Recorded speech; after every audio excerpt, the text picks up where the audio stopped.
Steps of the four-in-hand. Start with the wide end of the tie on your right and extending a foot below the narrow end.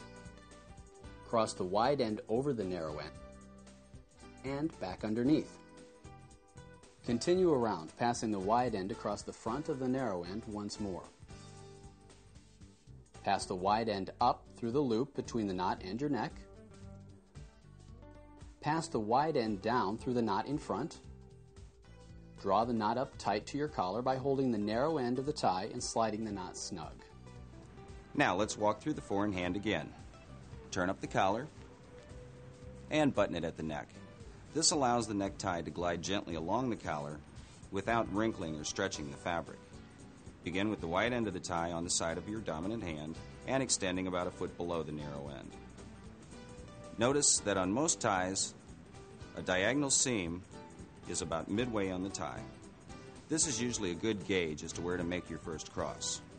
Cross the wide end of the tie over the narrow end and back underneath.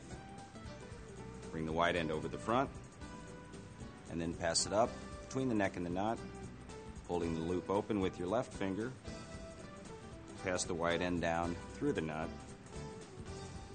And notice that by tucking the loop through with your index finger of the right hand, this allows you to maintain the knot while you pull the material through.